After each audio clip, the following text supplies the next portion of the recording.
ॐ आनन्दम्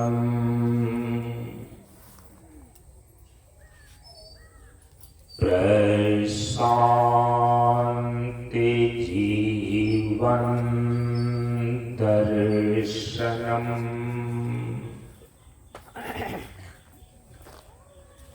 नमो नारायण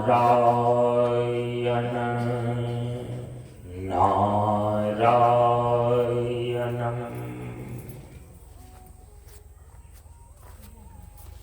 सनातन धर्म के वैदिक परंपरा के अंतर्गत गुरु और शिष्य के बीच एवं वक्ता और श्रोता के बीच ज्ञान का आदान प्रदान होने के लिए प्रयुक्त वैदिक मंत्रों का पहले उच्चारण कर लें। ओम सहनाववतु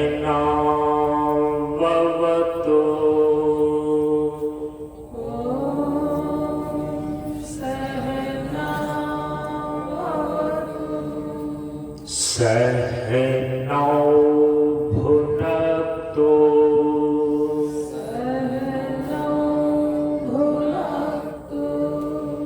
सह वीर्यं करवावहै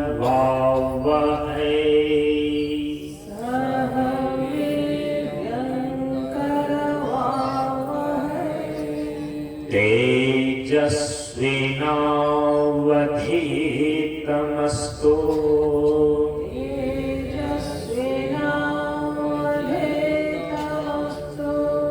मा विद्विषावहै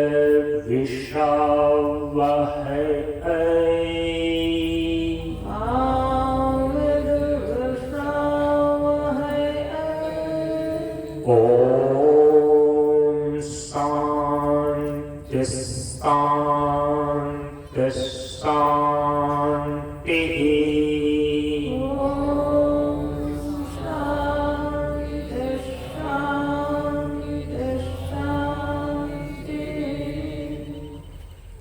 असतो मा सद्गमय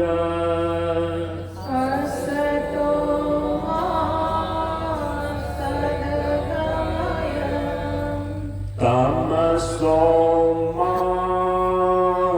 ज्योतिर्गमय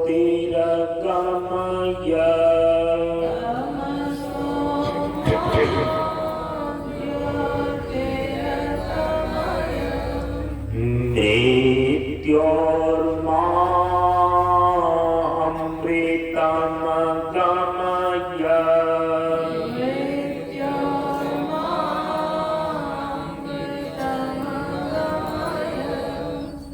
ओम शांति शांति शांति।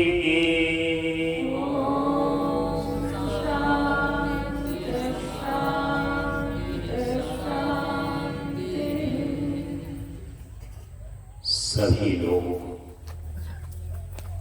थोड़ी देर के लिए मौन एवं शांत रहे। कुछ देर के लिए सामूहिक ध्यानाभ्यास करें।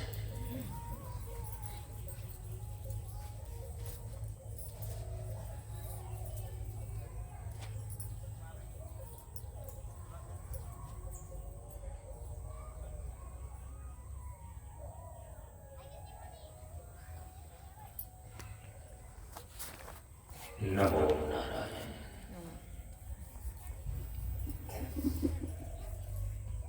ब्रह्मानन्दं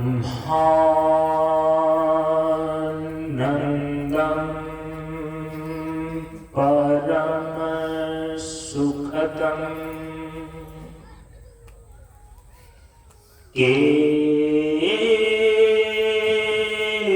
केवलम् ज्ञानमूर्तिं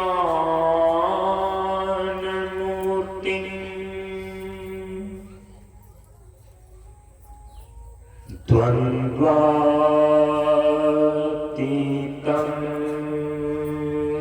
गगनसदृशं तत्त्वमस्यादिलक्ष्यम्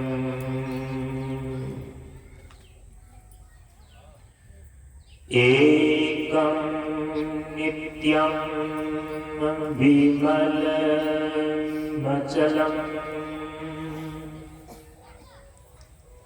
सर्वधी साक्षीभूतम्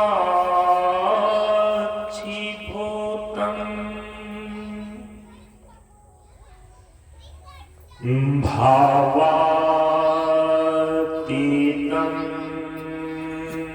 त्रिगुणरहितं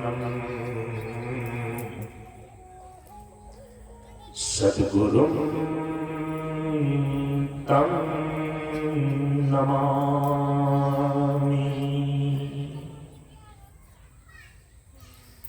सद्गुरुं तं नमामि।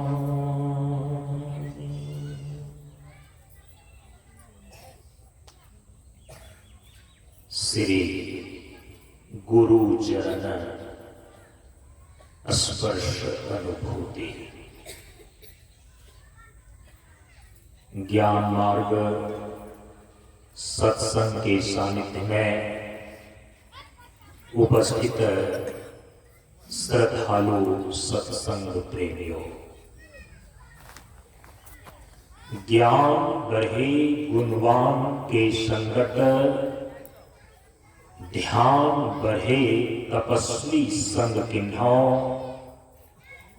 बुद्धि विवेक विचार बढ़े संत सन्यासी सुसज्जन तिन्हो। इसलिए ज्ञानी वेद है ज्ञान से, व्याधा वेद है तीर, सद्गुरु वेद है शब्द से भींगे सकल शरीर। प्रेमियों, हम सभी लोग कटिहार जिला अंतर्गत भंगाहा ग्राम में स्थित शांतानंद मिशन प्रशांत योगाश्रम के प्रांगण में ज्ञान मार्ग सत्संग भंगाहा मंच के इस बार 10वें वार्षिकोत्सव के रूप में आयोजित 2 दिवसीय सत्संग कार्यक्रम के आज दूसरे दिन के सत्संग में 21 मार्च सन 2025 ईस्वी को अपराह्न कालीन सत्संग सत्र में उपस्थित हैं। सत्संग की अंतिम बेला है। जैसा कि आपने अभी सुना, अंत भला तो सब भला। इस बार के वार्षिकोत्सव सत्संग सत्र में हम सभी लोग आध्यात्मिक त्रिवेणी पर विचार कर रहे हैं। जो सत्संग प्रेमी जन इस 2 दिवसीय सत्संग में पिछले 3 सत्रों में सम्मिलित होते आए, उन्होंने आध्यात्मिक त्रिवेणी के संदर्भ में यह श्रवण किया कि गंगा यमुना सरस्वती के संगम पर संध्या करो मित्र भाई। हमारे शरीर के अंदर गंगा, यमुना और सरस्वती का जो संगम है,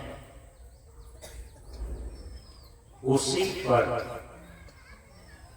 नित्य संध्या करने का निर्देश किया गया है हमारे संत महापुरुषों के द्वारा, गुरुजन के द्वारा। हमारे शरीर के भीतर गंगा, यमुना और सरस्वती का संगम किस रूप में है, पिछले दिनों के सत्संग सत्र में कई बार ये बातें बतलाई गई। योग परंपरा में एक प्राचीन ग्रंथ है, हठ योग प्रदीपिका। उसमें हमारे शरीर के भीतर आध्यात्मिक त्रिवेणी के संबंध में, शरीर के भीतर स्थित गंगा, यमुना और सरस्वती किस रूप में है, उसको प्रतिपादित किया।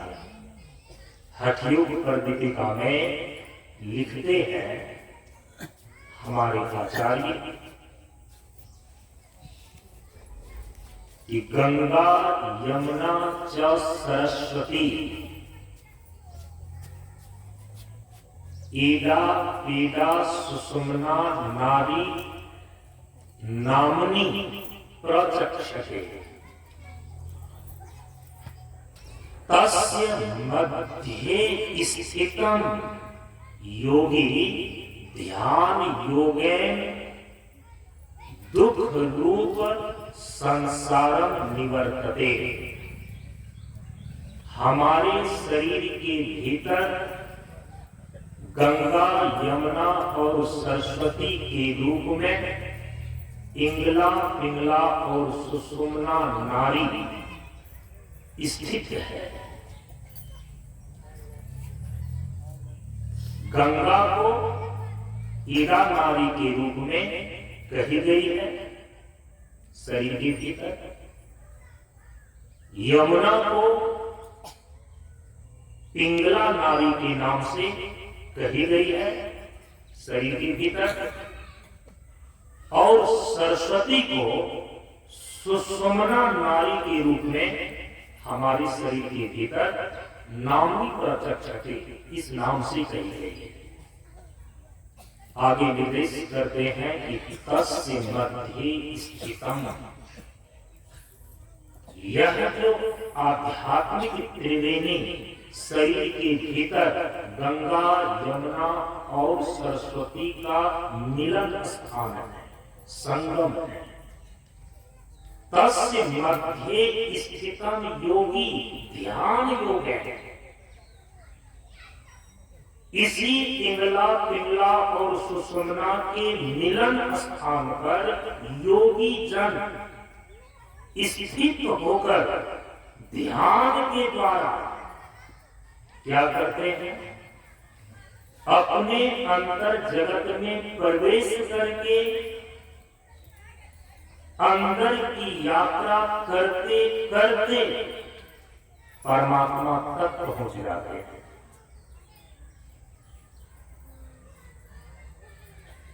और जो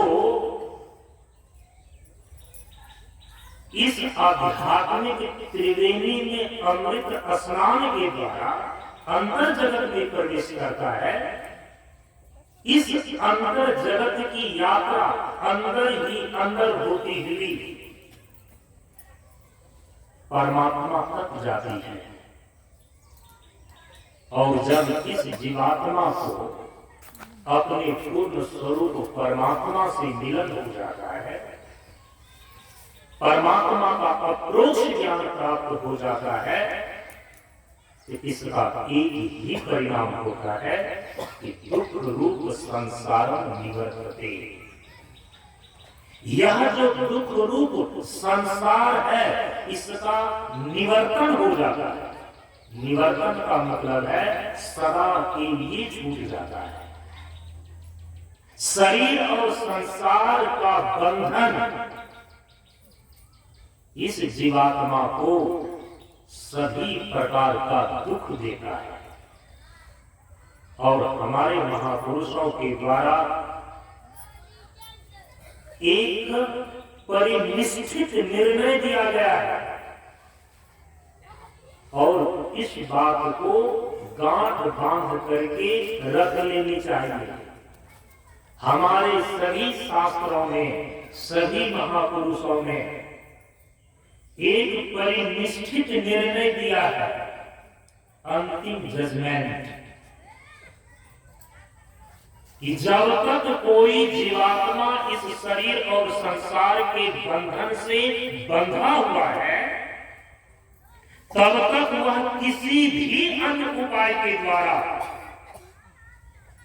अपने जीवन से दुखों की आत्यांतिक निवृत्ति नहीं कर सकता। शरीर और संसार के बंधन से सदा के लिए छूट जाने का नाम ही मोक्ष है। यही जीवन का परम पुरुषार्थ है। इसीलिए मोक्ष के स्वरूप को लेकर हमारे शास्त्रों में यह निश्चित किया गया कि मोक्ष उस अवस्था को बोलते हैं जब हम अपने जीवन में सभी प्रकार के दुखों से सदा के लिए छूट जाते हैं और परमानंद की समुपलब्धि हो जाती है, तब हम उसको बोलते हैं मोक्ष।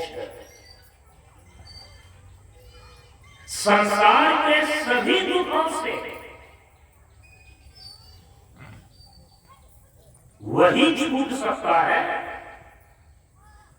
सभी प्रकार के दुखों की आत्यांतिक निवृत्ति तभी हो सकती है। हमारे महापुरुष कहते हैं कि जो शरीर और संसार के बंधन से छूट जाएगा, शरीर और संसार के बंधन से भी बंधा हुआ रहे और वह जीवन से दुख की निवृत्ति भी करना चाहे, ये असंभव है। दुख रूप संसारम निवर्तते, भगवान श्री कृष्ण कहते हैं यत् गत्वा न निवर्तन्ते तद्धामा परमं मम। जो परमात्मा के परम धाम में पहुंच जाते हैं, जो परमात्मा स्वरूप हो जाता है, इस जीव का जो परमात्मा स्वरूप ब्रह्म है, ब्रह्म जानाति ब्रह्ममेव भवति। जो ब्रह्म स्वरूप हो जाता है, परमात्मा स्वरूप हो जाता है, इसी को बोलते हैं भगवत धाम की प्राप्ति। भगवत लोक विशेष को प्राप्त करना, वैकुंठ को प्राप्त होना, साकेत धाम को प्राप्त होना, गोलोक इत्यादि धाम को प्राप्त होना, हमारे शास्त्रों में सगुण उपासना का वो क्रम मुक्ति बतलाया गया है। मुक्ति के भिन्न भिन्न सोपान हैं, लेकिन जिसको आत्यांतिक मुक्ति बोलते हैं, वह आत्यांतिक मुक्ति किसी लोक विशेष में जाने पर प्राप्त नहीं होता है।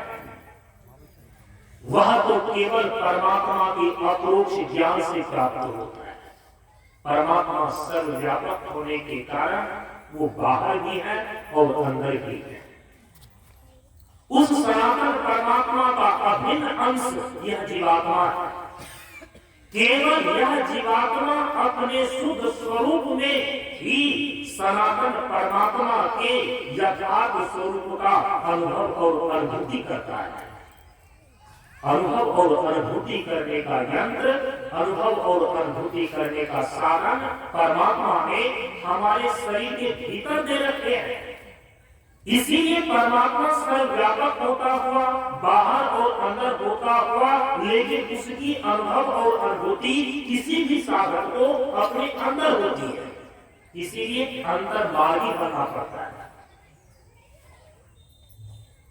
अंदर अंदर आपकी यात्रा चलती है, फिर आप एक दिन परमात्मा धाम तक, परमात्मा स्वरूप तक, परमात्मा तक पहुंच जाते हैं। पहले अंतर मार्ग में प्रवेश तो करें, भीतर का रास्ता तो मिले। गुरु बिनु अंतर पथ पाई ना हो, बिना गुरु का अंतर पथ, अंतर का मार्ग मिलता नहीं है। बाहर चाहे आप कितनी ही द्रुत गति से यात्रा कर ले, आज आदमी चंद्रमा पर जा रहा है, अंतरिक्ष यात्रा कर रहा है, वो संसार की गति है। ये जीव भी एक शरीर से दूसरे शरीर में गति करता है, लोक लोकांतर में गति करता है, परंतु गुरुदेव ने तो उपदेश में निर्देशित किया कि गतिशीलता ही जीवन है। चूंकि जो परमात्मा का अभिन्न अंश यह जीवात्मा है, यह नित्य है। शरीर के मरने के बाद ही जीव तत्व तो मरता नहीं है, क्योंकि ये अविनाशी है। खिरत सदा माया कर क्रिया, आकर 4,84,000 योनि भ्रमत यह जीव अविनाशी। ईश्वर अंश जीव अविनाशी, हर जगह इसी चीज का प्रतिपादन किया गया, यह जीव अविनाशी तत्व है। शरीर का नाश हो जाने पर भी जीवात्मा का नाश नहीं होता। जिस प्रकार का यह कर्म करता है जीवात्मा, चूंकि जीवात्मा अविनाशी है, नित्य है, अपने कर्म के अनुसार से फल को भोगने के लिए कर्म फलदाता ईश्वर इनको अलग अलग योनि, अलग अलग शरीरों में इनको जन्म देते हैं। हिरक सदा माया कर तेरा, काल कर्म स्वभाव गुण घेरा। यही बंधन है, यही संसार का बंधन है। एक दुष्ट अतिशय दुख रूपा, जा बस जीव परा भव रूपा। निरंतर गतिशील है यह जीव, अपने कर्मानुसार से एक शरीर को छोड़कर दूसरे शरीर में जन्म धारण करता है, एक लोक को छोड़कर के दूसरे लोक में जाता है।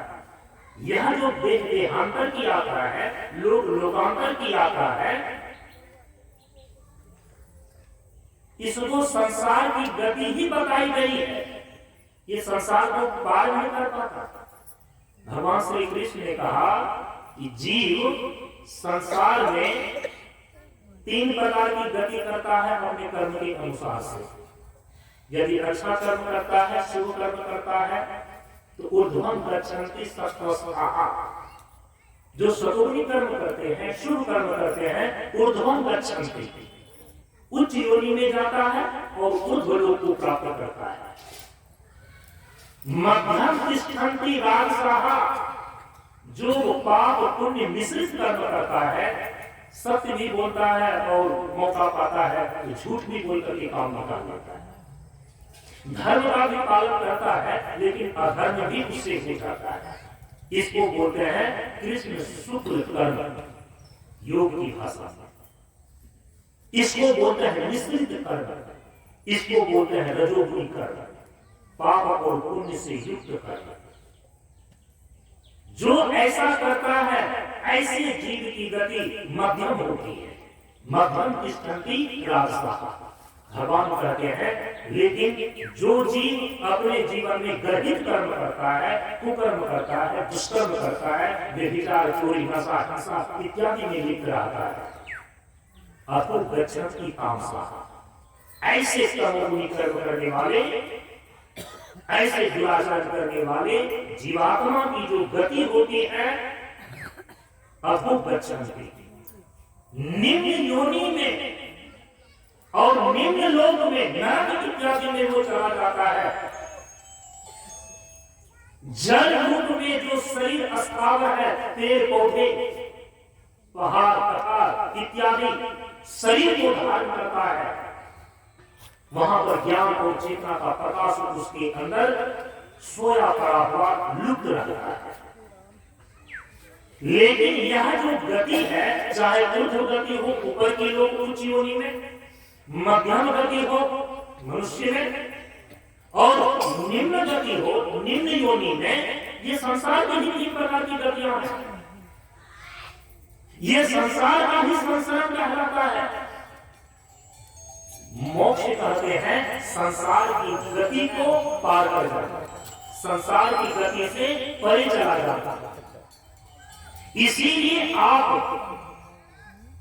बाहर यंत्र के माध्यम से द्रुत गति से अंतरिक्ष जा सकते हैं, चंद्रमा जा सकते हैं, ग्रह उपग्रह पर जा सकते हैं।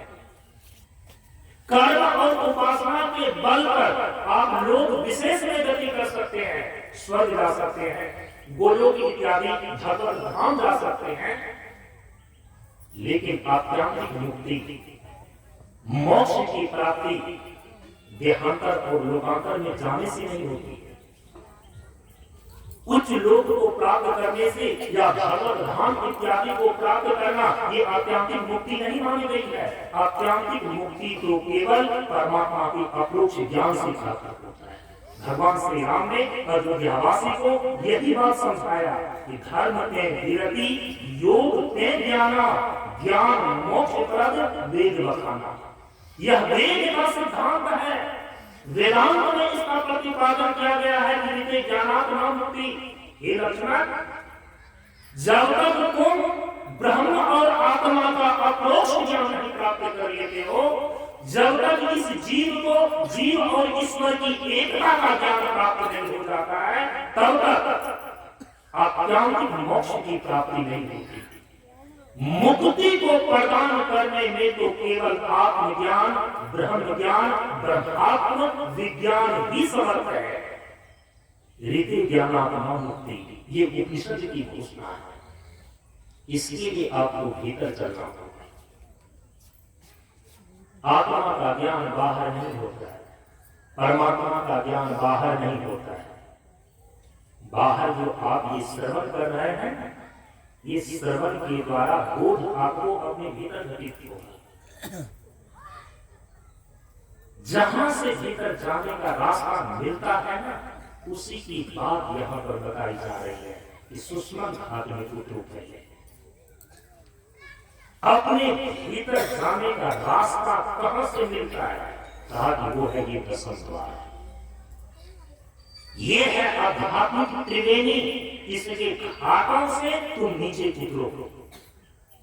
एक बार यदि ठीक ढंग से उतर गया ना, भीतर का यदि रास्ता मिल गया ना, भक्ति कल विनसई नहीं, जो जुग जाए अनंत। ऊंच नीच घर जंगले तो भी संत के संत, ये है योग की महिमा। कहा कि एक बार यदि योग का मार्ग लोग ठीक ढंग से पकड़ लेता है, फिर उसकी कभी भी अवनति नहीं होती है, उनका पतन नहीं होता है। ऊंच नीच घर जंगले तो भी संत के संत, उनका संतत्व कभी नष्ट नहीं होता, सुरक्षित रहता है। भगवान कहते हैं योग क्षेमम महाभ्याम, जो अनन्य भक्त मेरी ओर मेरा ही वरण करके अंतर्मान होकर के मेरी तरफ आता है, उनके योग क्षेम का वहन मैं करता हूं। ये भगवान की प्रतिज्ञा है, इसलिए उसका कभी पतन नहीं। हमारे संत महापुरुषों ने, हमारे शास्त्रों ने बताया है कि तुम अपने भीतर का रास्ता कैसे पाओगे। कहा कि आध्यात्मिक त्रिवेणी में स्नान करो। सुषमन घाट, पिंगला पिंगला और सुषुम्ना नारी जब आज्ञा चक्र पर आकर के मिलती है, इसी को बोला जाता है त्रिपुटी। जहां तीनों नारियां आकर के मिलती हैं, इसी को कहा जाता है त्रिपुटी, इसी को कहा जाता है त्रिपुटी, इसी को कहा जाता है दसम द्वार। कैसे उतरे इसमें? तो सुबह के सत्र में मैंने आप सभी लोगों को बताया कि इस सुषमन घाट में उतरने की 3 सीढ़ियां बतलाई गई है। आध्यात्मिक त्रिवेणी में स्नान करने के लिए जो 3 घाटों पर हम उतरेंगे, उनकी 3 सीढ़ियां हमारे महापुरुषों के द्वारा बतलाई गई है। योग परंपरा के अनुसार से प्रथम सीढ़ी है यम नियम, यम नियम को ही, जिनके 5 अंग होते हैं, सुबह में आप विस्तार से सुन आए। कुछ जो है कि लोग नहीं सुने हैं, इसी उनके लिए कह रहा हूं। सारी बातों को दोहराई नहीं जा सकती है, समय कम है। यम नियम, परम पूज्य गुरुदेव कहते हैं कि अध्यात्म के 2 विशिष्ट अंग हैं, अनुशासन और शिष्टाचार एकाग्रता के। अध्यात्म का मतलब ही होता है कि जिसका अस्तित्व हमारे भीतर है और जिसकी अनुभव और अनुभूति हमारे अंदर होती है, हम उसको बोलते हैं अध्यात्म मार्ग, उसको बोलते हैं अध्यात्म। तो भीतर का रास्ता कैसे मिलता है? उसके लिए जो सबसे पहली सीढ़ी है, उसको बोलते हैं यम नियम। यम नियम के जो 5 अंग हैं, भगवान महावीर ने इसी 5 को पंच महाव्रत कहा, भगवान बुद्ध ने इसी को पंचशील सिद्धांत कहा, परम पूज्य गुरुदेव ने इसी को सदाचार के 5 अंग बतलाए। संत सद्गुरु महर्षि परमहंस महाराज ने कहा कि इसी 5 महापापों से अपने आप को अलग रखें। व्यभिचार, चोरी, नशा, हिंसा, झूठ त्यागना चाहिए। तो पहली सीढ़ी है यम और नियम, अर्थात सदाचार। अपने जीवन को जब व्यभिचार, चोरी, नशा, हिंसा, झूठ, इन 5 महापापों से अपने को अलग रखते हैं, इस सद्व्यवहार का नाम सदाचार कहलाता है। सुस्मरण की घाटी में उतरने का, अंतर मार्ग पाने का ये प्रथम सीढ़ी है। जो दूसरी सीढ़ी है, योग परंपरा के अंदर, उसको बोलते हैं आसन प्राणायाम का अभ्यास। आसन और प्राणायाम के संबंध में सुबह में हम कुछ बदला करके आए। संत परंपरा के अंदर जो दूसरी सीढ़ी बतलाई गई है, उस दूसरी सीढ़ी का नाम है सत्संग। सुस्मरण घाट में उतरने का जो तीसरी सीढ़ी है, योग परंपरा के अंदर वो तीसरी सीढ़ी बतलाई गई है ध्यान धारणा, और संत परंपरा में भी तीसरी सीढ़ी ध्यान ही है। तो प्रथम सीढ़ी यम नियम, दूसरी सीढ़ी आसन प्राणायाम, तीसरी सीढ़ी ध्यान धारणा। सुस्मरण घाटी में उतरने का, अंदर जगत का रास्ता पाने का, ये 3 साधक है, ये 3 सीढ़ियां हैं। संत परंपरा में इसी 3 सीढ़ियों को सदाचार, सत्संग और ध्यान के नाम से कहा गया है। जैसा कि सुबह मैंने आपको बतलाया कि इसी 3 सीढ़ियों को, अर्थात सदाचार, सत्संग और ध्यान को, संत सद्गुरु महर्षि में ही परमहंस जी महाराज ने केवल 2 पंक्तियों में बांध करके उसको कहा, और प्रत्येक सत्संग मंदिर में वो लिखा गया है, सत्संग नित अरु ध्यान नित, रहिए करत संलग्न हो, व्यभिचार, चोरी, नशा, हिंसा, झूठ तजना चाहिए। अपने अंतर जगत में प्रवेश करने के लिए, सुस्मरण घाटी में उतरने के लिए जो 3 सीढ़ी हमारे शास्त्र के द्वारा, संत महापुरुषों के द्वारा बतलाया गया, कि इसके संदर्भ में हमारे परम पूज्य गुरुदेव ने भी निर्देशित किया। क्योंकि जो सच्चा मार्ग है, जो सच्चा सिद्धांत है, वो समय देश काल परिस्थिति के अनुसार से बदलता नहीं है, केवल उसको बताने का ढंग अलग अलग होता है। हमारे वैदिक ऋषि संस्कृत में, वेद की ऋचाओं में उसका उपदेश करते हैं। बाद में स्मृति ग्रंथ लिखने वाले मुनियों ने संस्कृत के श्लोकों में बांध करके उपदेश किया, और बाद में संत परंपरा में जो भगवान बुद्ध आए, भगवान महावीर आए, इन्होंने प्राकृत भाषा में, इन्होंने पाली भाषा में उसी तत्व का उपदेश किया। जो सच्चा सिद्धांत है, जो सच्चा मार्ग है, उसकी बातें किसी भी कालखंड में बदलता नहीं है। उनको कहने का ढंग केवल अलग हो जाता है। परम पूज्य गुरुदेव 3 उपदेश के माध्यम से इस 3 सीढ़ियों का संकेत करते हैं। यम नियम अर्थात सदाचार, और ये किसके संदर्भ में बातें हो रही है? आध्यात्मिक त्रिवेणी के संदर्भ में बातें हो रही है। आध्यात्मिक त्रिवेणी में स्नान करने के लिए जिस सुषमा घाट से होकर के हमें नीचे उतरना पड़ता है, उनकी ये 3 सीढ़ियां हैं। इसलिए संदर्भों को ध्यान में रखना। चूंकि गंगा, यमुना और सरस्वती हमारे भीतर पिंगला, पिंगला और सुषुम्ना नाड़ी के रूप में है, और ये तीनों नाड़ियां हमारे शरीर में जिस जगह पर मिलती है उसको त्रिपुटी बोलते हैं, उसको द्विपुटी बोलते हैं। परम गुरुदेव निर्देश करते हैं कि सतोगुणी इंद्रियों का प्रयोग ही कुंडली जागरण है। प्रथम सीढ़ी का निर्देश है। कुंडली जगती तब है, इस पर कभी विस्तार से चर्चा करेंगे। उसकी एक निश्चित प्रक्रिया है। पिंगला पिंगला नाड़ी में संतुलन स्थापित जब नाड़ी शोधन करके किया जाता है, और जब बीज की नाड़ी सुषुम्ना का जागरण होता है, उसी सुषुम्ना नाड़ी के माध्यम से संपूर्ण ब्रह्मांडीय शक्ति इस मानव पिंड में जिस स्थान पर संग्रहित है उसको कुंडली शक्ति बोलते हैं।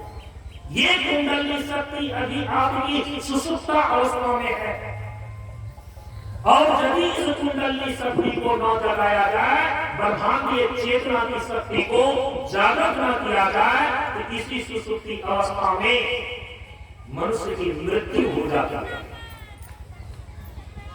जो साधक साधना के अभ्यास के माध्यम से योग साधना के द्वारा कुंडली शक्ति का जागरण करता है,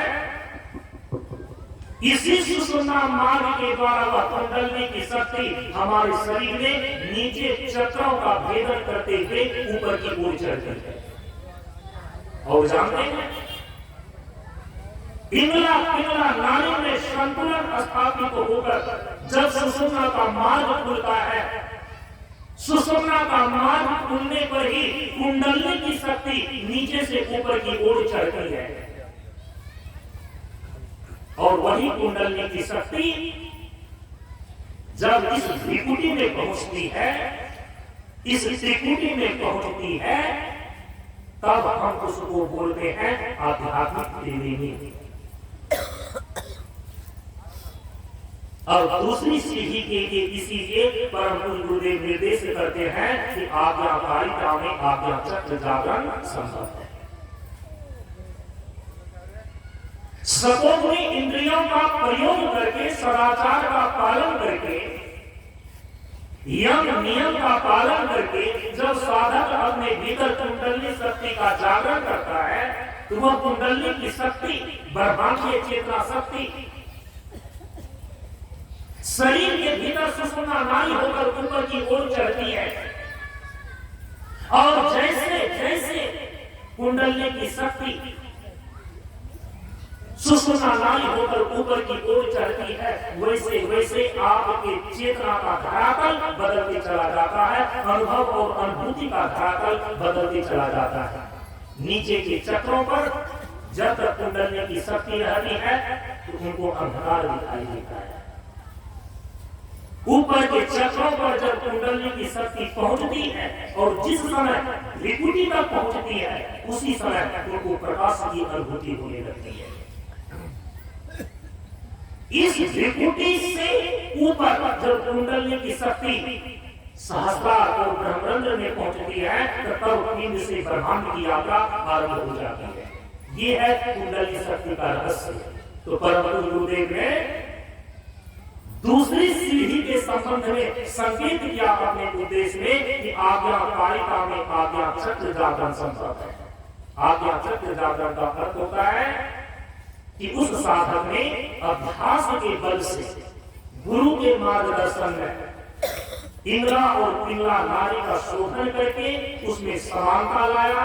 और सुबह मैं बता करके आया हूं कि जब इंद्रा और पिंगला इस दोनों नारी का शोधन पूर्वक इसमें संतुलन आता है, समानता आती है, इंद्रा नारी के रूप में बायास्वर, पिंगला नारी के रूप में दायास्वर, ये दोनों स्वर जब समान होता है तभी जो बीच मेरुदंड के बीचों बीच आने वाली सुषुम्ना नारी है, उस सुषुम्ना नारी का मुख खुलता है। संपूर्ण शारीरिक क्रिया का नियंत्रण पिंगला नारी करती है। आपके शरीर के भीतर जितने भी प्रकार के मानसिक और बौद्धिक क्रियाएं हैं, वैचारिक क्रियाएं हैं, उसका नियंत्रण आपके शरीर में पिंगला नारी करती है। साधना में, योग में जितनी भी प्रकार की आध्यात्मिक अनुभव और अनुभूति है, उसके प्रति सुषुम्ना नारी उत्तरदायी है। जिसके अंदर सुषुम्ना नारी का जागरण नहीं होता, सुषुम्ना नारी का मुख नहीं खुलता, वे अपने जीवन में किसी भी प्रकार की आध्यात्मिक अनुभव और अनुभूति अपने भीतर नहीं कर पाता है।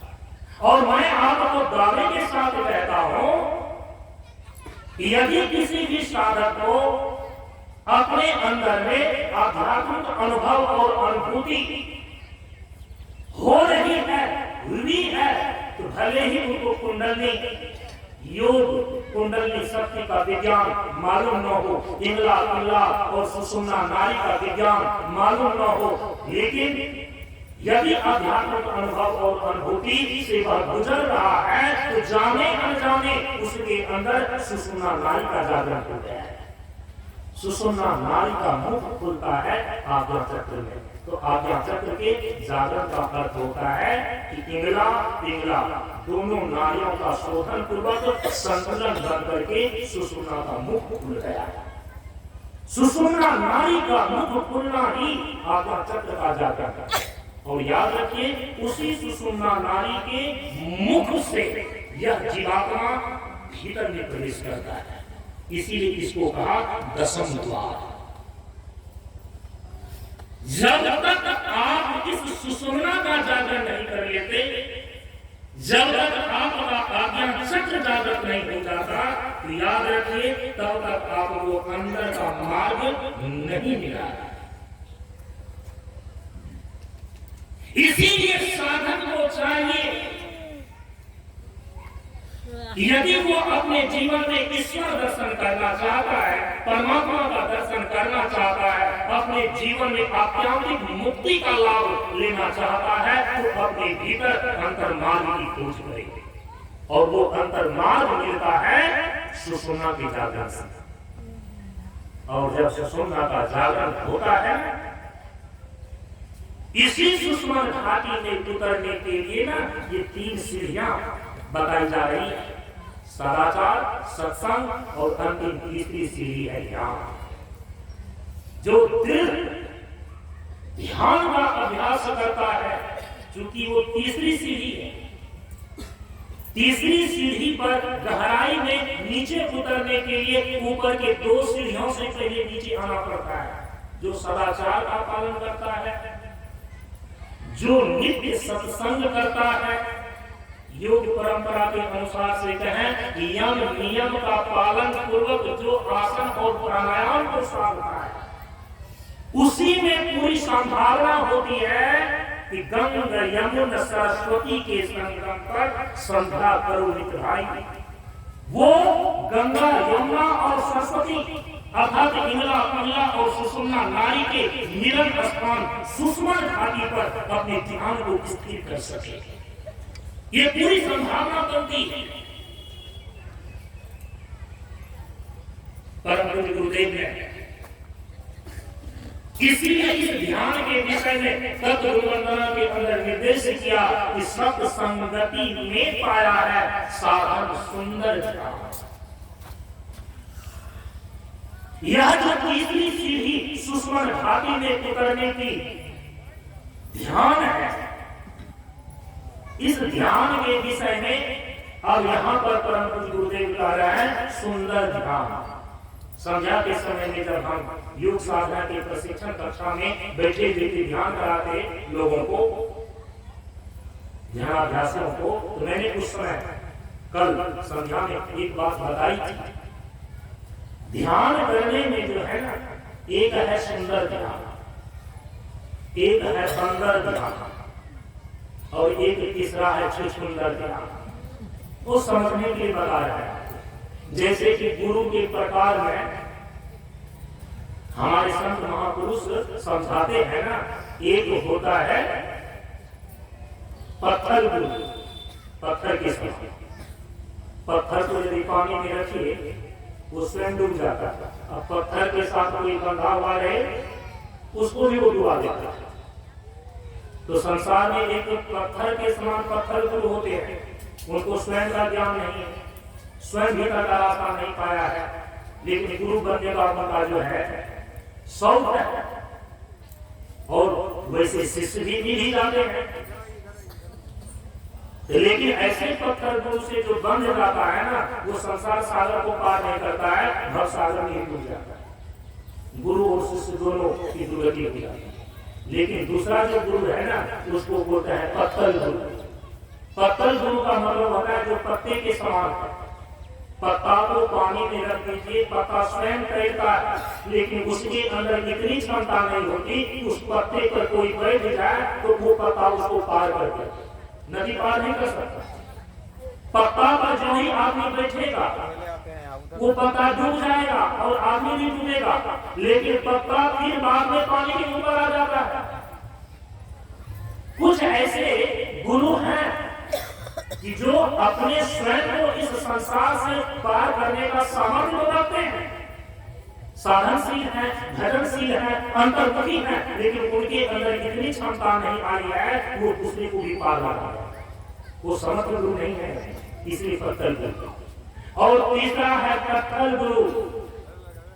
इसी कत्थल गुरु के विषय में, जो कि काष्ठ के समान होते हैं, नाव के समान होते हैं, भगवान श्री राम ने कहा कि कर्णधार सद्गुरु दृढ़नामा, जो संसार सागर से अपने आप को पार करने का ज्ञान विज्ञान केवल जानते ही नहीं, बल्कि तत्वदर्शी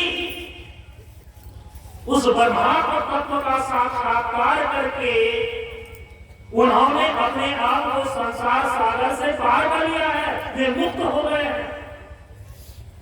और ऐसे गुरु दूसरे को भी इस संसार सागर से पार ले जाने का सामर्थ्य रखते हैं। जैसे काठ की बनी हुई नौका उस स्वयं नदी के पानी में तैरती ही तैरती है, उस पर 5, 10, 100, 50 आदमी बैठ भी जाए तो उसको भी पार लगा देती है। हम इसको बोलते हैं कत्थल गुरु। शास्त्र में किसी को कहा गया है स्तोत्रीय ब्रह्मनिष्ठ सद्गुरु। भगवान श्री कृष्ण ने कहा है कि ज्ञानिना तत्वदर्शिना, ऐसे ही उसी प्रकार से यहाँ पर ध्यान के संबंध में समझना चाहिए कि एक होता है सुंदर ध्यान, एक दूसरा होता है बंदर ध्यान, बंदर की, और एक तीसरा जो ध्यान की स्थिति है वो छुछुंदर ध्यान है। छुछुंदर को तो आप जानते हैं, चूहा जैसा जो घर में चलते रहता है, वो खाता बहुत कम है, किसी चीज को काटता भी नहीं है, लेकिन हर चीज को छू छू करके वो चला जाता है और गंध भी देता है। छुछुंदर किसी चीज को उतारता नहीं, किसी चीज को खाता नहीं, लेकिन हर एक चीज को छुछुआ करके छू देता है, वो दुर्गंध फैला देता है, इसको बोलता है छुछुंदर। बंदर की प्रवृत्ति क्या होती है, वो कभी भी शांति से एक जगह नहीं बैठता है और क्रमिक रूप से अपने पांव को बढ़ा करके भी नहीं चलता है, वो कूदता है एक डाली से दूसरी डाली, एक डाली से दूसरी डाली, एक शाखा से दूसरी शाखा, इसको बोलते हैं बंदर। वैसे ही कुछ साधक जब ध्यान करते हैं ना, तो ध्यान की 3 प्रवृत्ति हो जाती है। परंतु गुरुदेव ने तो हम लोगों को निर्देश दिया कि सुंदर ध्यान करना। सत्संगति में पाया है साधन सुंदर ध्यान। सुंदर ध्यान का मतलब होता है सुजोर अंदर बराबर सुंदर।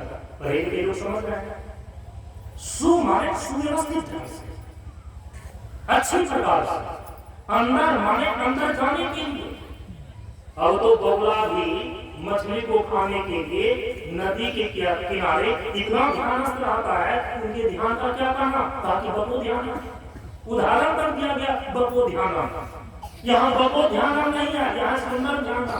सुंदर का मतलब होता है सुव्यवस्थित ढंग से अपने अंदर जाना, अपने को अंतर्मुखी करना। सुव्यवस्थित ढंग से अंतर्मुखी करने का मतलब क्या है? उसकी एक निश्चित प्रक्रिया बतलाई गई है ध्यान की। आज हम बताएंगे। यदि सुव्यवस्थित तरीके से आप ध्यान नहीं करते हैं ना, तो कभी भी समाधि तक नहीं पहुंचेंगे। ध्यान सदेगा ही। क्या क्या जतन करते हैं तुम्हें क्या पता? ध्यान अभ्यास की चीज है, और करते करते ही ध्यान सधता है। ध्यान बोलने की चीज नहीं है। ध्यान मैं आपको कहता हूं कहने और बताने की भी चीज नहीं है। ध्यान केवल करने की चीज है। ध्यान अभ्यास की चीज है। जो अभ्यास करेगा वो ध्यान की घाटी में उतरेगा, सुषुम्ना घाटी के अंतरतम में पहुंचेगा और अंतर का मार्ग उनको मिलेगा। और ध्यान के माध्यम से ही अंदर अंदर चलता हुआ हम परमात्मा तक पहुंचते हैं। उसके कई सोपान है भीतर के मार्ग में। लेकिन पहले आप सुषुम्ना घाटी के नीचे उतरे तो, अंतर जगत में प्रवेश करें तो, तब भीतर का रास्ता तो सदगुरु बताएंगे कि अंदर ये सारी चीजें हमारे योग दर्शन के अंदर जो है। इसलिए ध्यान की एक निश्चित प्रक्रिया बताई गई है। आपको शरीर के भीतर जाना है। शरीर का जो बाहरी रूप है ना, हम इसको बोलते हैं स्थूल आवरण, स्थूल कोश। इसका नाम है अन्नमय कोश।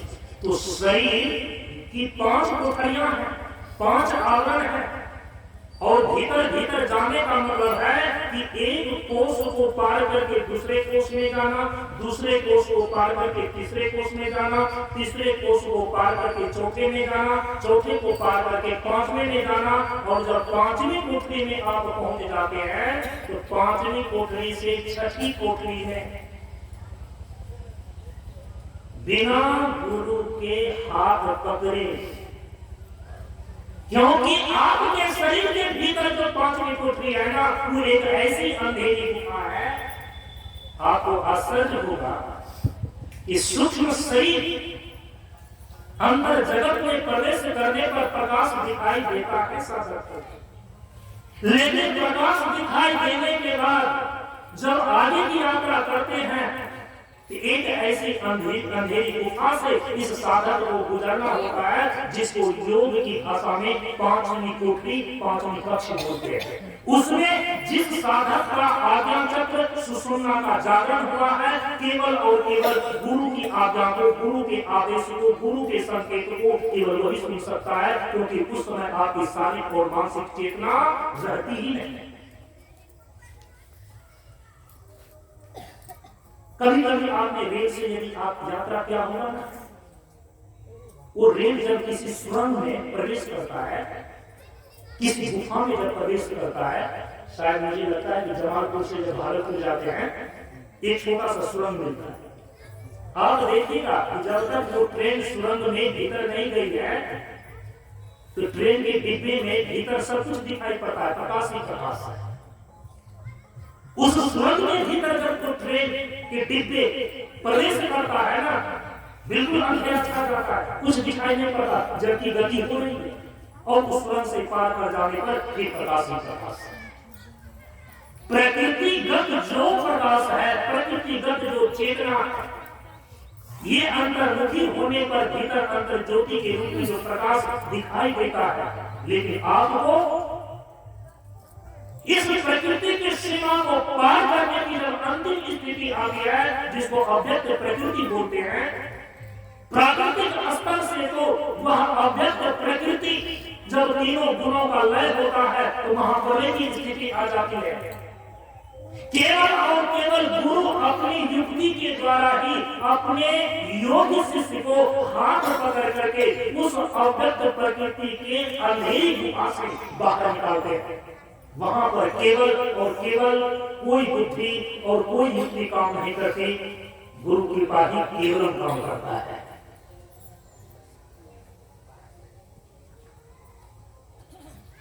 ध्यान का मार्ग अंदर में जाता है और अंदर में कई सोपान है।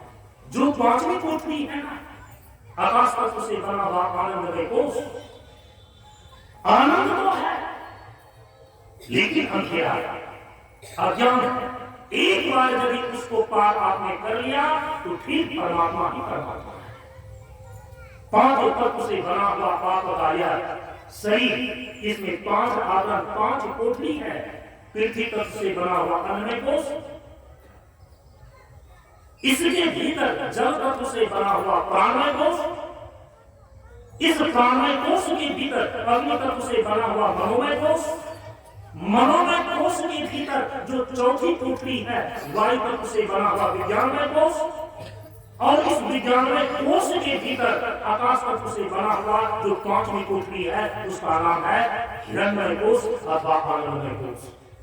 जब कहते हैं सुंदर ध्यान, सुव्यवस्थित ढंग से अंदर जाना ध्यान के माध्यम से, तो इसका अर्थ होता है कि ध्यान की उस सुव्यवस्थित प्रक्रिया को अपनाओ जिसके द्वारा यह जीवात्मा अन्नमय कोश से भीतर प्रवेश करके प्राणमय कोश में जाता है, प्राणमय कोश को पार करके मनोमय कोश में जाता है, मनोमय कोश को पार करके विज्ञानमय कोश में जाता है, विज्ञानमय कोश को पार करके आनंदमय कोश में जाता है।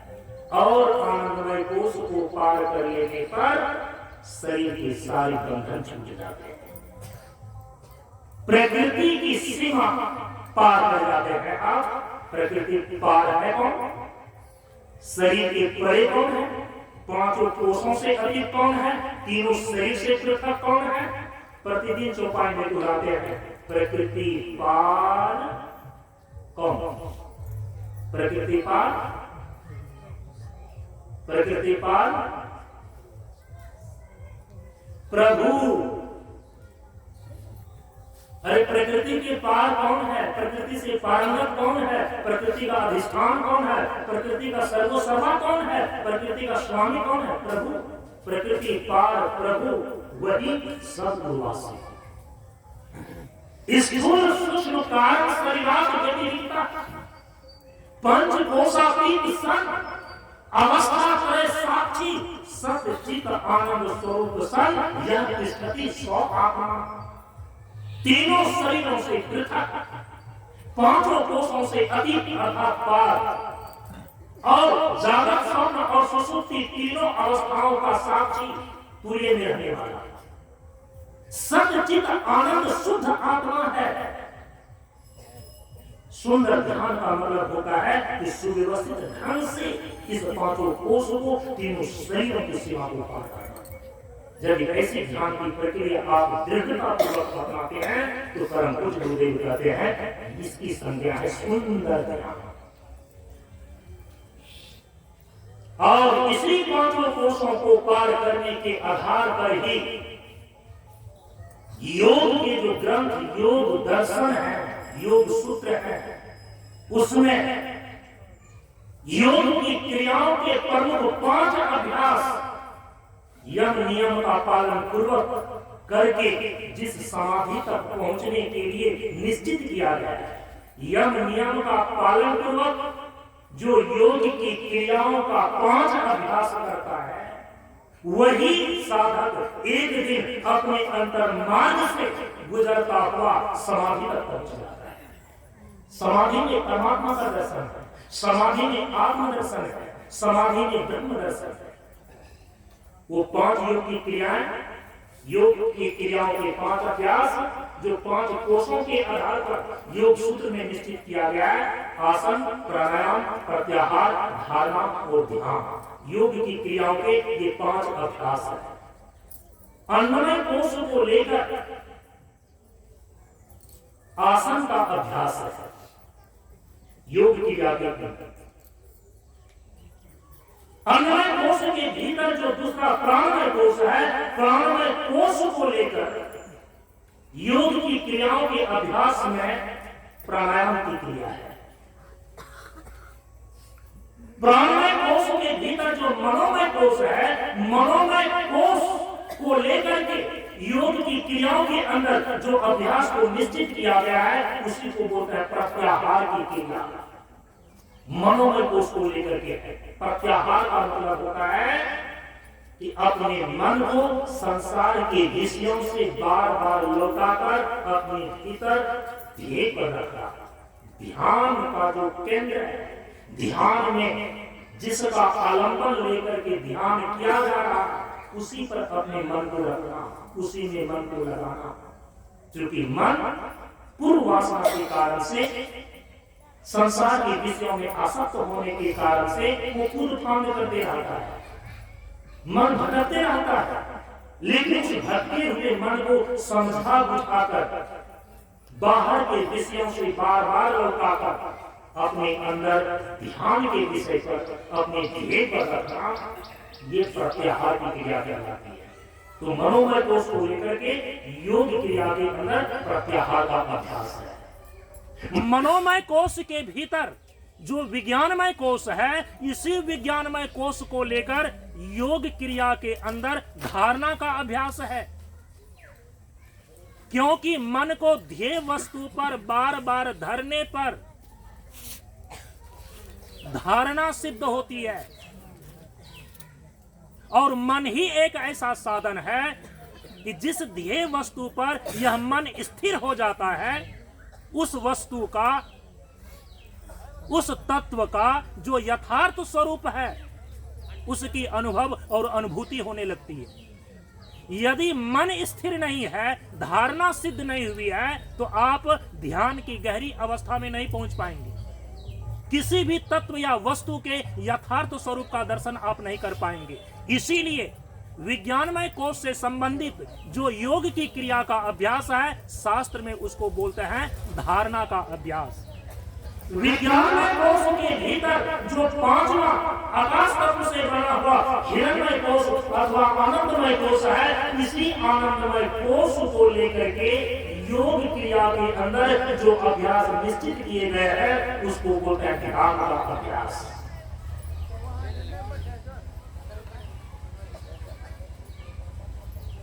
इस प्रकार से जब क्रमिक रूप से ध्यान के माध्यम से आप अपने भीतर अंदर की यात्रा करते हैं, बाहर के कोषों को पार करके अंदर के कोषों में आप प्रवेश करते हैं, तो इसको बोलते हैं सुंदर ध्यान।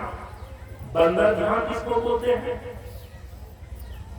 बंदर की प्रवृत्ति वाला। बंदर क्या करता है? वो क्रमिक रूप से अपने पांव को बढ़ा करके नहीं चलता है। जैसे हम लोग एक पांव बढ़ाते हैं फिर दूसरा पांव बढ़ाते हैं, ऐसे ही यात्रा करते हैं। क्रमिक रूप से पांव बढ़ता है। पाद क्रमेण, वो पाद क्रम बंदर में नहीं होता, वो उछल कूद करके गति करता है। तो बंदर ध्यान का अर्थ है कि अंदर जाने के लिए जो ध्यान की सुव्यवस्थित क्रमिक व्यवस्था है उसका वो पालन नहीं करता। कहीं गया दूसरे जगह, किसी संत महात्मा से सुन लिया कि अरे ये शून्य ध्यान है, और शून्य ध्यान की महिमा गा दिया, अब वो शून्य ध्यान करने लगा। कहीं दूसरे जगह गया और उनको पता चला कि अरे शून्य ध्यान सबके मन माना। यदि शून्य ध्यान में सबका मन मान जाता है, मन का निरोध हो जाता है, चलो शून्य ध्यान ही कर लेते हैं। और दूसरे जगह गया और कहा कि नास्ति नरात करो मंत्रो नौकी देवस पाठना पड़ा। अरे नाम से बढ़कर के दूसरा मंत्र नहीं है, और नाम ध्यान से बढ़कर के कोई ध्यान ही नहीं है, अब नाम ध्यान का अभ्यास करने लगा। इसको बोलते हैं बंदर ध्यान। हमारे महापुरुषों ने जो सच्चे और प्रामाणिक सद्गुरु हैं, वो अपने शिष्य को आगे की बात भी बतला देते हैं, लेकिन सावधान कर देते हैं कि जब तक ध्यान का ये क्रम नहीं समझ जाएगा तुम दूसरे पर मत जाना।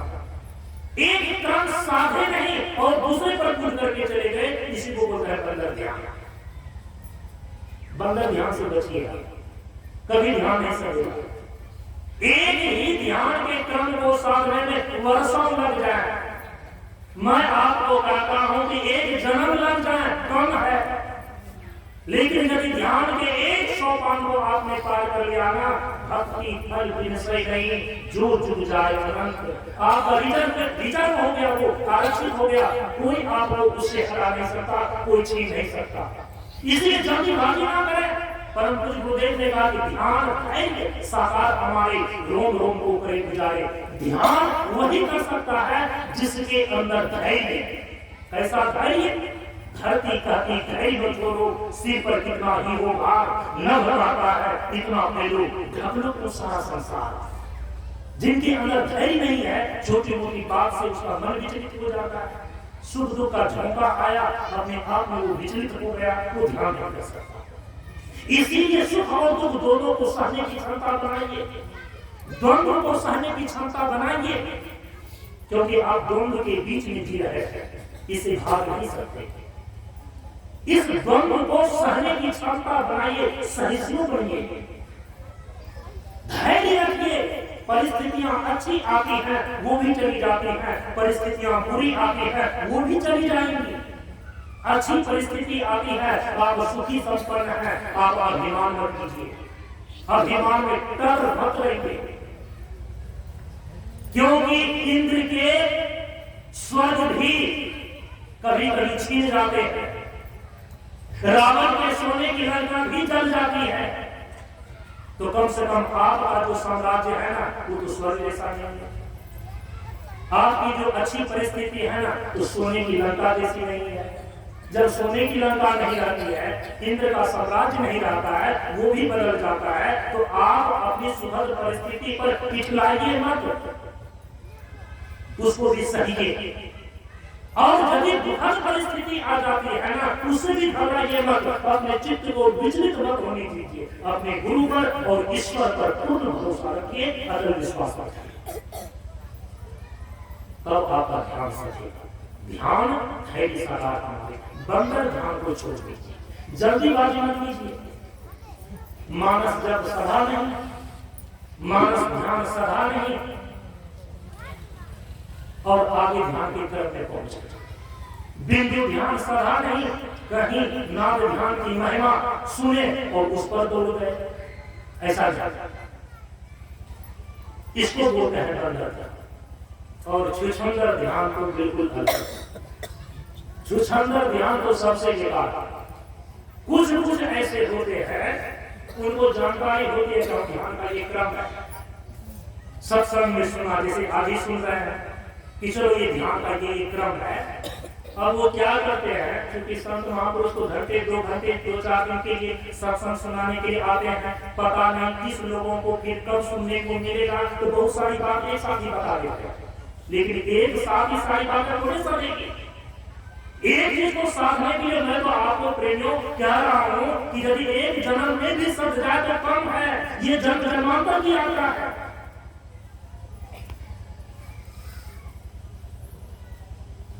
तो यदि क्रम बदला दिया गया, हाँ इस क्रम से ये सारा चीज करना चाहिए।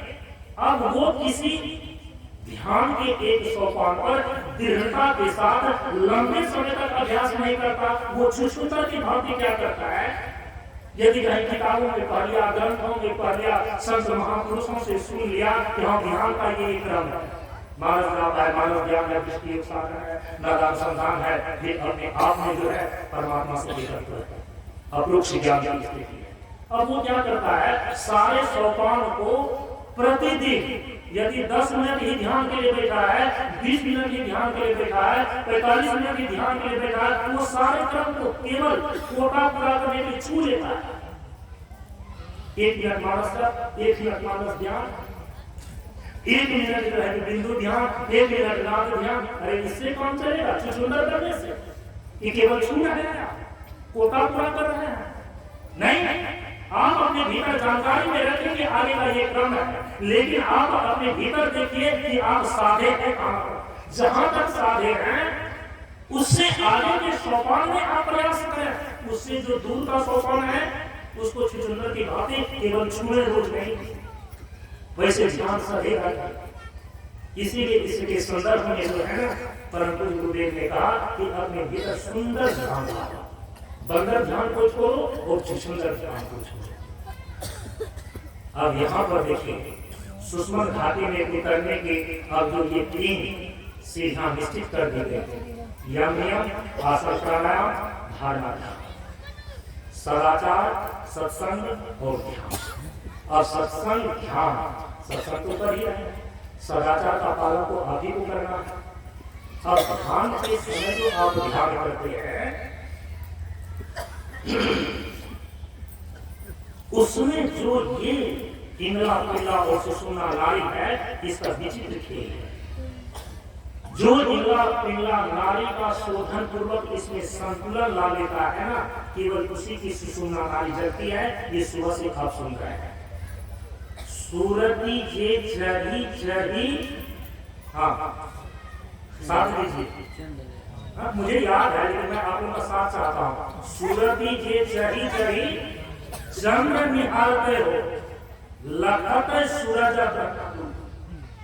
ये पिंगला नाड़ी की जो धारा है ना, इसी को हम बोलते हैं चंद्र स्वर। आपके शरीर में जो दाहिनी तरफ पिंगला नाड़ी की धारा चलती है ना, योग के अंदर इसी को कहा गया है सूर्य स्वर। यदि पिंगला नाड़ी का शुद्धिकरण होकर के संतुलन बन जाए तो आपके भीतर ध्यान में चंद्र प्रकट होगा। यदि पिंगला नाड़ी का शोधन होकर के इसका संतुलन बन जाए तो ध्यान में आपके सामने सूर्य प्रकट होगा। सूरती जे चढ़ी चढ़ी चंद्र निहारते हो, लखत सूरज। मोर गुरु भेद वो ध्यान की यही में ध्यान की यही युक्ति बताया है, अंदर ध्यान करना। अब जो बीच में जो सुषुम्ना नाड़ी है, यदि पिंगला और पिंगला दोनों नाड़ी में संतुलन आ जाता है, शोधन करता है, क्योंकि उसी समय सुषुम्ना नाड़ी का द्वार खुलता है। सुषुम्ना घाटी में आप उतर पाते हैं जिस समय सुषुम्ना नाड़ी का मुख खुलता है। दृष्टि युगल कर लेवे सुखमनिया, बिजली चमकी एका। एक तारा के रूप बिंदु प्रकाश का उदय होता है जब सुषुम्ना द्वार खुलता है। सुषुम्ना द्वार खुल गया, इस बार एक ही मापदंड है, एक ही लक्षण है कि आपके भ्रूमध्य में बिंदु का उदय होता है। अब बिंदु का उदय करने के लिए अब आगे का निर्देश किया जा रहा है, अगल बगल कहूं दृष्टि न टूटे, तब सन्मुख बिंदु पकड़ ला। ये अगल बगल जो दृष्टि का डोलना होता है, दृष्टि का कामना होता है, ये बंद कैसे हो? जब ध्यान करने के लिए बैठते हैं तो गुरु महाराज के द्वारा निर्देश किया गया है कि अपने दोनों दृष्टि की धारा को एक बिंदु पर जोड़ो, और यही सच्चाई है। अभी सुन रहे थे ब्रह्मचारी जी से, योग का अर्थ होता है जोड़ना। जो अंतर योग है ना, योग कई संदर्भ में कई अर्थ वाले होते हैं, लेकिन अंतर मार्ग में जो योग का अर्थ है वो है अपने भीतर दोनों दृष्टि की धारा को इस भ्रूमध्य में, आज्ञा चक्र पर, इस त्रिपुटी में जोड़ना। यदि आप जोड़ते हैं तो सुषुम्ना का द्वार खुलता है, और यदि सुषुम्ना का द्वार खुलता है तो किस रूप में? बिंदु के उदय के साथ। तो पहले दृष्टि का कांपना तो बंद हो जाए, दृष्टि का हिलना डुलना तो बंद हो जाए। जानते हैं दृष्टि हिलती और डुलती है। अगल बगल का मतलब होता है क्या? और आगे पीछे बोलते हैं कि ये समझ में आता है।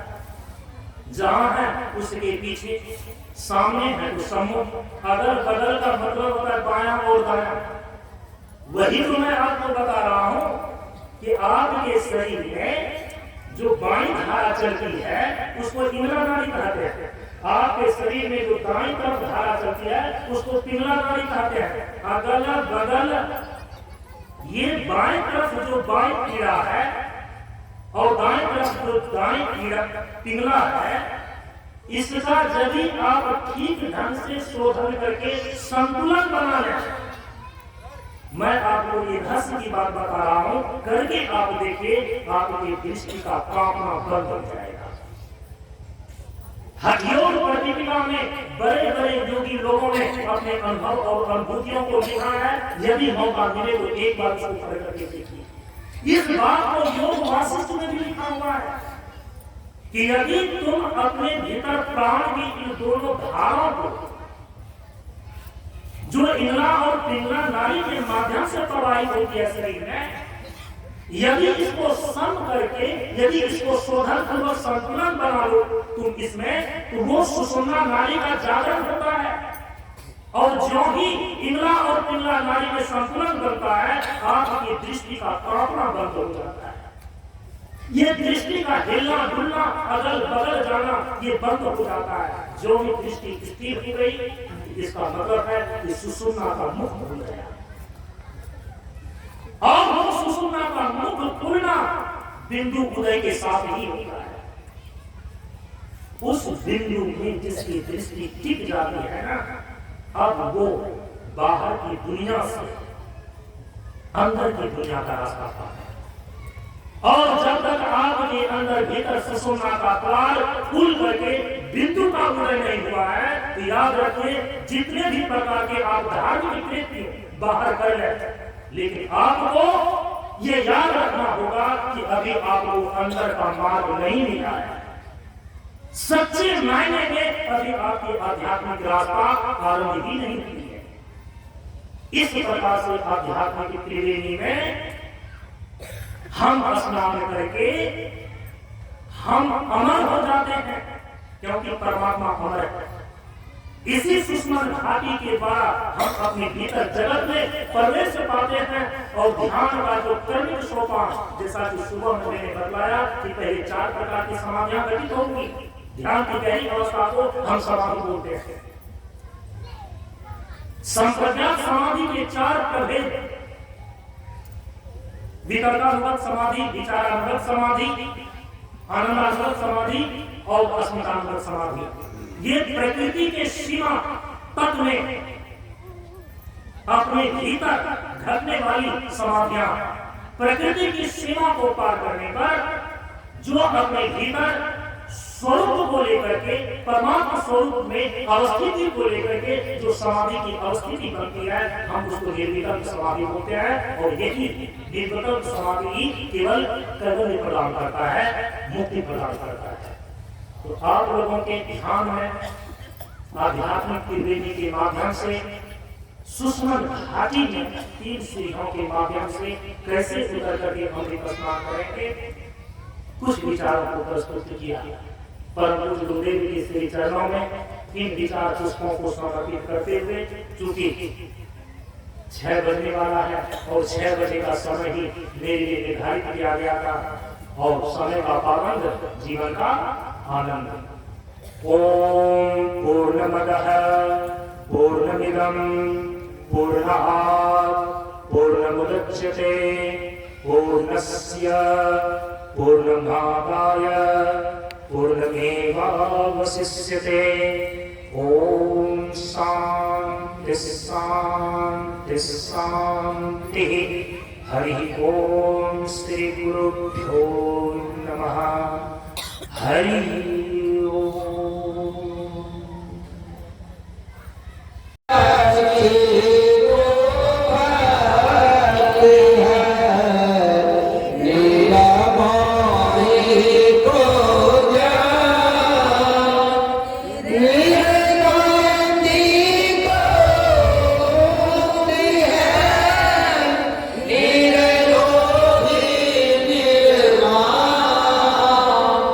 जल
सभी लोग पूर्णाहुति का जयकार 3 बार करने के लिए दोनों हाथ उठा करके ललकार करेंगे।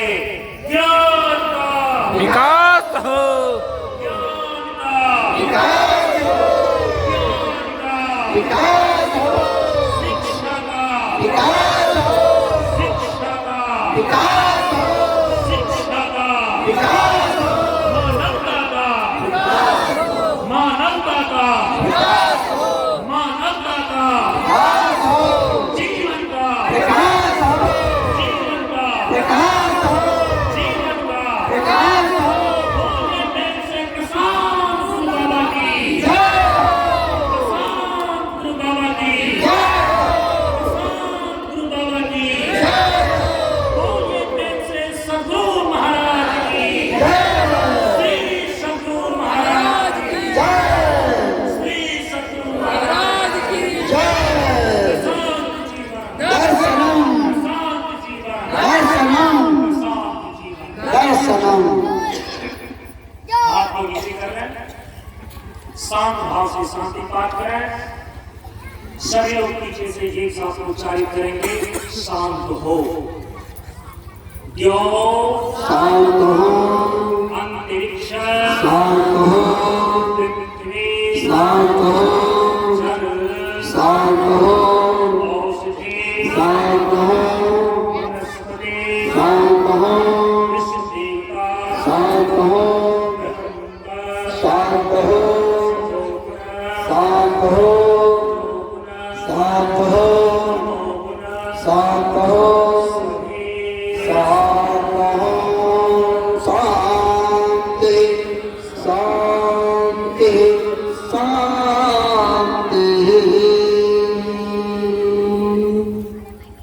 इस प्रकार से परम पूज्य गुरुदेव की कृपा और आशीर्वाद से और यहाँ के समष्टि पुण्य के प्रभाव से दिवसीय सत्संग का कार्यक्रम यहीं पर संपन्न हुआ है।